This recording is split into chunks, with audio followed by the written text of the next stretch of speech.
questions. But Chris, take it away. All right. Thank you, ma'am. All right. So today's class we're going to talk about PR, obviously, and we want to really emphasize a few things. I mean, most business owners or marketing managers, as a small business, you don't think that you can use it. You don't think that you need it. Or really, in most cases, you don't know what it does for the business. But I can tell you this, as a marketing agency, obviously, we do a ton of PR. But with that said, every single business can benefit from some positive, brand recognition out there in the market. So a couple of things that we're going to talk about with PR is really to define it up front. And that is, PR is like that broad umbrella that expands over a lot of things, really. And it has a lot of different functions. I mean, you have PR, which is like, what traditionally most people think about is, oh, well, I want to get on the news, so I'm going to hire a PR company. And that's not necessarily the only thing that PR encompasses. You have bylines, you have article citations, magazines, like I said, we can go on and on, crisis communication, even down to really interactions with clients, employees. I mean, there can be a lot of different uses for PR.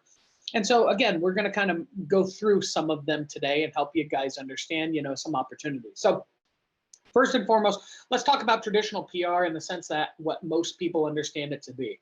So when we talk about public relations and PR, if you didn't know, public relations, there you go. But what we're really talking about here when it comes to media is PR is all about relationship building. PR is not just something that, I submitted over a little press release over to the news, and so I'm waiting for, them to get back to me so I can get a news feature.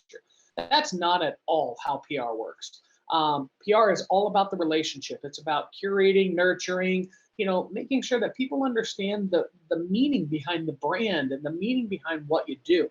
There's paid and unpaid versions of PR, but in a sense that I really want to emphasize that relationship portion of it.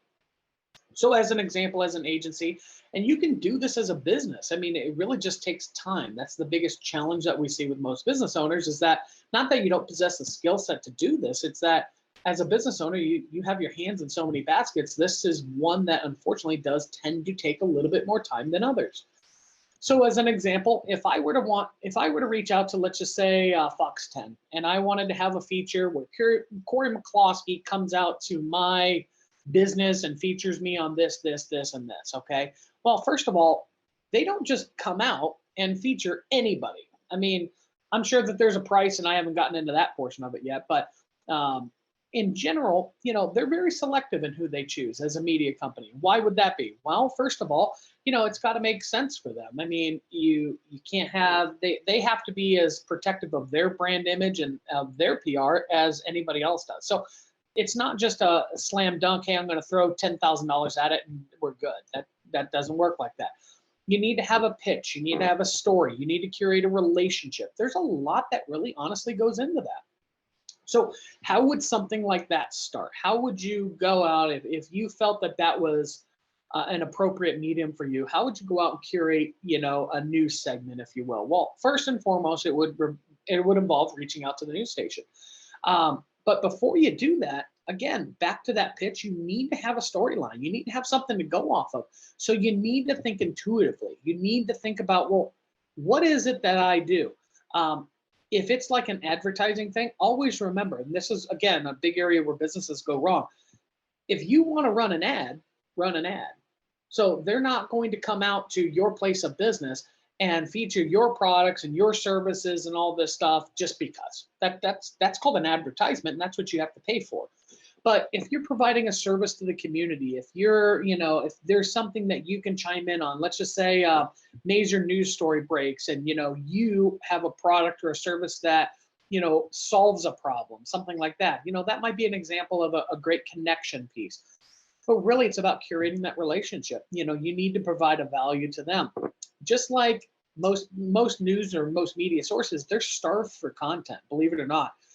They need sources, they need, subject, they need things to go off of. And so, again, there's a mutual benefit for both parties. But again, it comes back to tying that into a story or a pitch. You'll often hear it referred to as a pitch. So a well-crafted pitch is extremely critical before you reach out. This isn't something we whip together in 30 minutes and just pick up the phone. We're going to call down to the, news station and talk to somebody, a news desk about this, or we're not sending an email over to a news desk and saying, hey, I want to do this, this, and this, or hey, my product or service does this, this, or this. Again, it has to be well cultivated. This has to be something that you nurture and put together over time. Once you develop this pitch or this angle, again, then it would be appropriate for you to reach out. And again, depending on the station, the medium, and how you want to do this, or the source, there's a lot of different contact information. And most of the time, most of the news stations will tell you how they want to receive things, so on and so forth. If you're fortunate enough to know reporters, or you're fortunate enough to know, editors or different people within organizations, it's obviously a great in for you. But again, you still need to have that foundation to even come to them with. The byproduct of what this will do for the business, again, it's astronomical. I mean, to have a major media source or feature, there's a couple of different things. The immediate is what people look at is, oh, I got featured on Channel 12 and that's going to solve all my problems. Well, probably not. Chances are that's going to be a great PR piece for you. There's going to be a lot of benefit. But the thing that we really try to teach businesses is, what are the effects on the backside? What does that actually do for us? And so this is where we call it PR for SEO. PR for SEO is a phenomenal way to grow the business. And again, it starts with that PR feature, which gives you that immediate visibility in the market. But really what seldom businesses realize or understand is, on the backside, that backlink that's created from that business, again, priceless. That authority that's transferred from, again, let's fox12phoenix.com to, noboundaries.marketing, that link is fantastic. I mean, again, I can't stress it enough. So the PR from SEO, there's a lot of different benefits to it. So that's where, again, we really emphasize having the right pitch, having the right angle. And again, that byproduct is tenfold. It will really, really, really help grow that business. But media is not the only way we do this. Again, there's a lot of different quote unquote PR angles that we can attack. And so again, think intuitively about your business or your industry.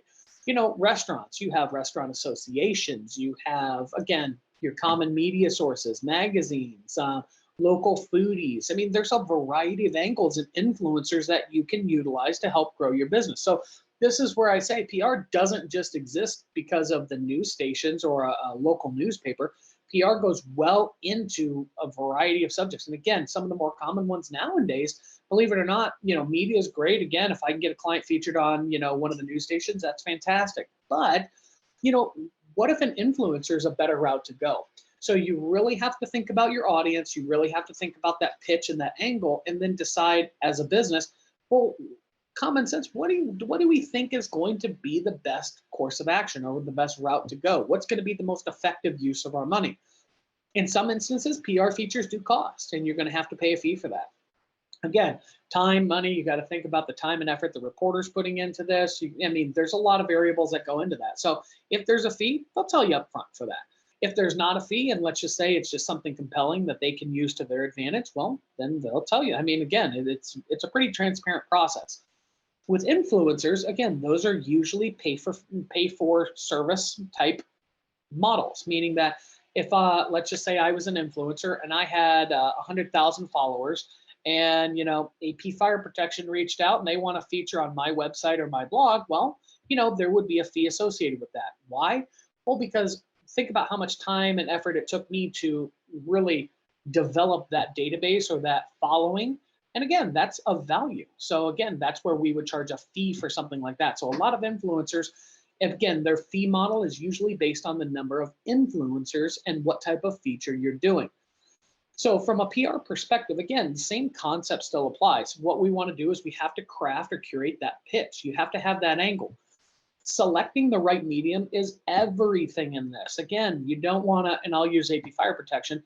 If I was an influencer in marketing, well, that doesn't make a lot of sense for them. That I wouldn't be a great connection point because my followers are probably either other business owners, which again, may be a good connection. There might be a loose affiliation there, but most of my followers would follow me because of marketing tips, marketing advice, so on and so forth.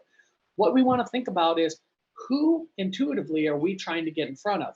Now, Michelle, I'm going to pick on AP Fire for a minute. So in that instance, again, who would be a great target audience for them? Well, think outside the box. Real estate developers, commercial builders, contractors, those type of sources would be phenomenal to get them in front of that. So again, they can be that reference or that choice, if you will, behind an influencer campaign. So we would want to find those sources. We would want to find an influencer that has those connections and that following.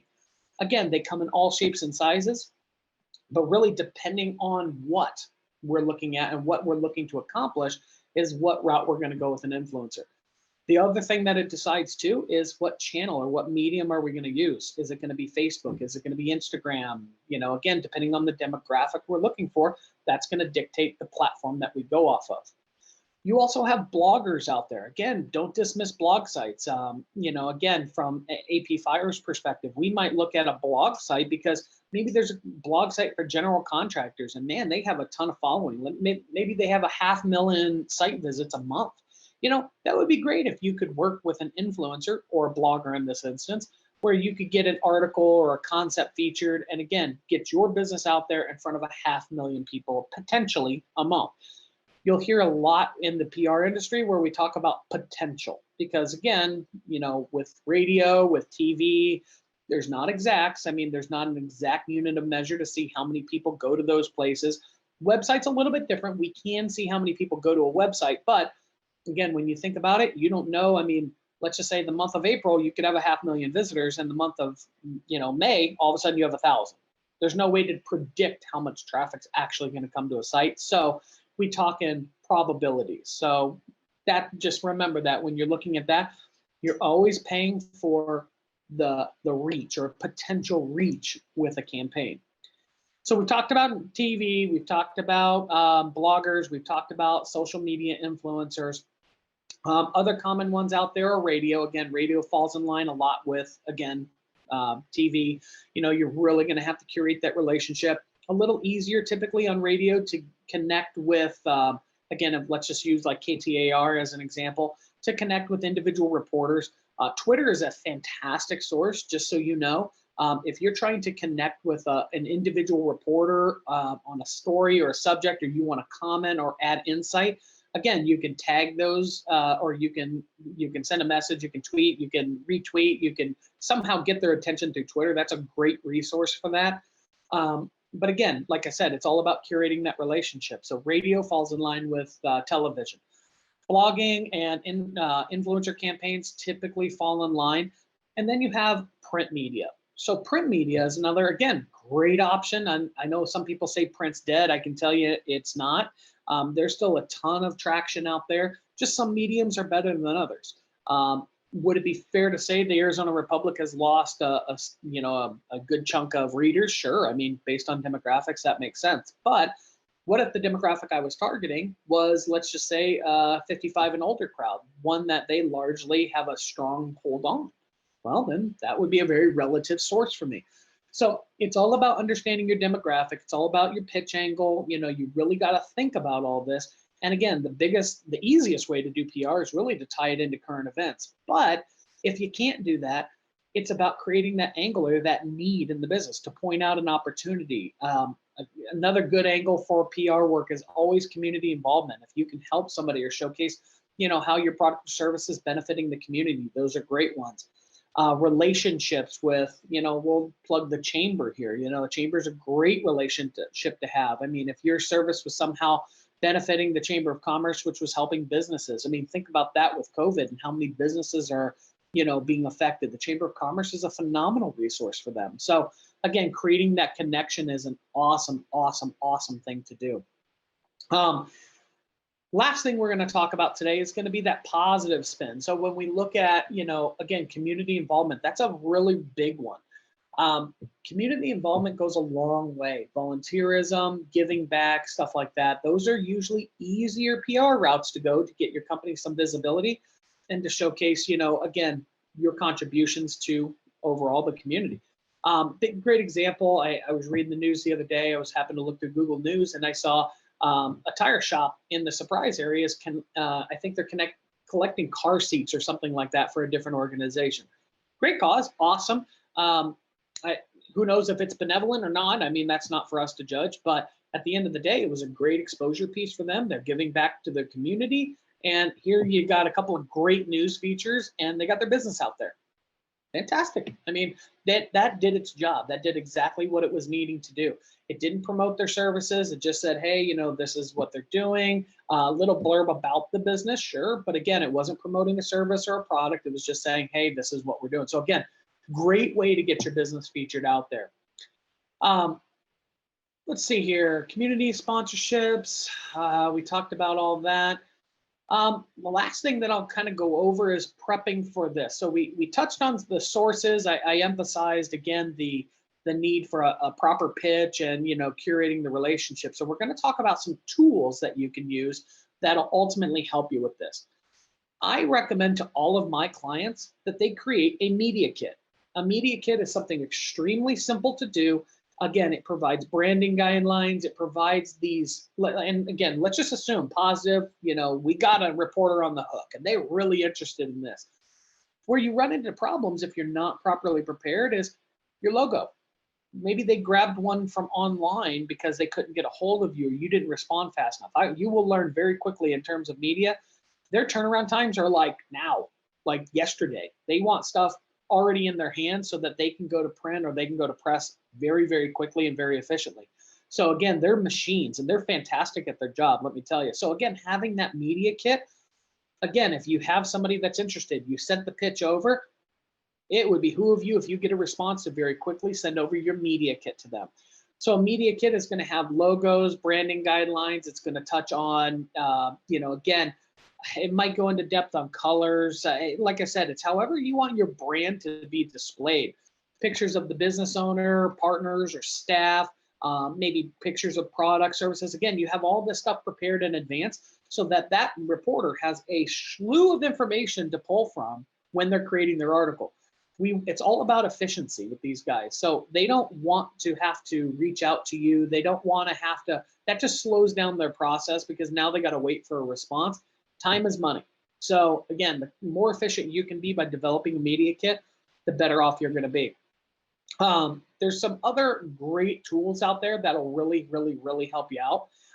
Some of those are going to be like PR Wire, PR Newswire, PR Web. These are great sources. Again, you can go through those. You can pull up, really any infinite amounts of information where reporters are looking for contributions. Haro is another one, H-A-R-O. Haro is a free service.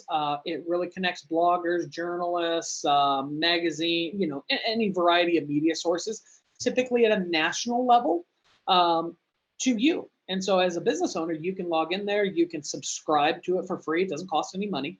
And again, you'll get a daily, week, however often you want that information. You'll get emails on what reporters are looking for. Now, again, I will stress to you, be cognizant of the day, the time, the requirements of this, because when you're dealing with reporters, again, it's all about deadlines, and usually they're tight. They're working on a variety of things, and so you got to be diligent, you got to be punctual with things. So those are some great resources to really get your name out there, to really connect with those reporters. Probably again more of a national level, but again, also to develop yourself a media list. This is something that is commonly overlooked. You need to, and this would take some time. Again, it's not going to happen overnight, but feel free, reach out to, go to the news websites, go to magazines, industry magazines, associations, develop yourself a media list. And then, so let's just say something awesome happens with the business, or you have something, to chime in on. Again, how awesome would it be? Let's just say a current event happens, something pops into the news, and boom, all of a sudden, now I got a product or a service, or I do something that can really solve a problem or really contribute to this. How awesome would it be to go to your media list? You already have a pitch together, or maybe you've crafted a pitch, and now you can just blast it out to all of your media sources there. Again, that's efficiency. You'll get that information out, ready to go, and chances are you'd be amazed at the response you're going to get. So same thing with community events. And again, we don't want to overwhelm. This is another area where people go wrong, is they send everything over to a media source. So yeah, that's going to probably, the whole cry wolf thing, you You do it so many times that they're just going to ignore you when something serious comes up. But as a general rule of thumb, that's a great opportunity, again, for once in a while. If you're doing a great community feature, you're doing a give back. Like we did a lunch for law enforcement not too long ago. We had a couple news articles about it just as a company. Wasn't our intent, but it was something cool that happened. Again, we gave back to our community, did a little luncheon at Firehouse Subs, and we got a couple of great features. So super excited about that. Donations, those ones are always good. Holiday times, think outside the box here. It doesn't have to be Christmas, in order for you to do something nice. You can do it year round, believe it or not. So again, connect with community nonprofits. I always say puppies and babies sell everything. So Humane Society, great source. Local shelters are great. Any type of connection piece with those. Again, child services, stuff like that. Those really tend to hit home and hit the hearts of people. Veteran services are great organizations to reach out to. So again, from a nonprofit standpoint, I know within the chamber directory, there are a ton of resources in there. So if you're looking to do something nice and you're looking to, again, give back and get a little plug for your business at the same time, that would be an awesome opportunity. Don't feel bad about doing that. I've had business owners tell me, well, hey, I'm donating out of the goodness of my heart. Well, that's great. But as your marketing guy, I have a job to do, and this is my job. This is what I bring to the table. I appreciate that you're doing things out of the goodness of your heart, and I'm here to get the most out of everything for your business. So maybe change your mindset a little bit if you're apprehensive towards that stuff. It has nothing to do with being arrogant. It has everything to do with being competitive. And this is just the nature of the business. This is what you have to do. Segmenting over into another form of PR, which would be PR or crisis communication. We've actually seen a lot of that in recent, obviously in the last 18 months with COVID. At the early onset of COVID, you had a lot of company. I mean, it was so, oh, no way, don't talk about it, stay out of it. You had people subjecting their opinions into things that weren't warranted. You have a lot of fake news. I mean, there's tons of angles into this that we don't even want to go down. So big picture, when we look at this, again, from a crisis communication standpoint, if something happens within your organization, let's say an employee, God forbid, I'm going to go extreme here. Let's just say the vice president of the company rear ends a school bus. I don't know. Again, that would be something that's going to hit the news, and you need to have a crisis communication story behind it. You need to have something to answer to that. There's a variety of circumstances. Again, I go to extremes, and I'm thinking legal, but it doesn't have to be legal. Doctor in the practice comes down with COVID. That could be one where you need to make sure that you have the right message that you communicate to your clients. So for fear of losing or alienating your existing client base, that's a really important thing. Crisis communications also goes well beyond clients. It's also for internal employees, vendors, partners, anybody associated or connected with the business. So again, crisis communications has its position, and it's all about how to handle situations. It's not necessarily just about the message, but it's about how to communicate that message, when to communicate that message, so on and so forth. So it's a very, very valuable piece of PR. And those are handled on situational basis. Typically with crisis PRs, we come up with a general game plan. And what that means is that businesses can prepare in advance for a crisis by having a who, what, when, where, why map. And what that means is that if an event happens, we know who to convene, who needs to come together to the table to resolve that matter, right? So once we know who comes to the table, we do a when. When do they do it? Within an hour, within a day, within a half day. And again, that might be subjective to the situation, but in general, this is the process. You're essentially creating a process map. So who, what, when, where, and why. Again, and all those parties are brought to the table to ultimately resolve the issue. From a communication strategy, again, that's all about the situation. So that's going to be, if it's COVID, you might go one route. If it's, a nasty PR issue involving an employee, that might be another route. So that's going to be circumstantial. But in general, you want to have at least a rough process in place so that, again, we can be very efficient and very timely.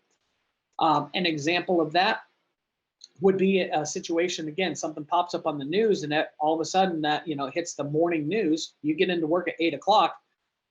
You want to know who, what, when, where, and why. You want to know who needs to clear their calendar for the day and what you need to do to mitigate this potential problem. So again, be prepared. That's really going to save you in the long run. So I know that's a ton of information today, so I'm sorry to overwhelm everybody. I didn't have a pretty PowerPoint for it because, again, it's very fluid and there's really not a lot to it. However, hopefully you pulled some tips in from that. So I'll open it up to questions.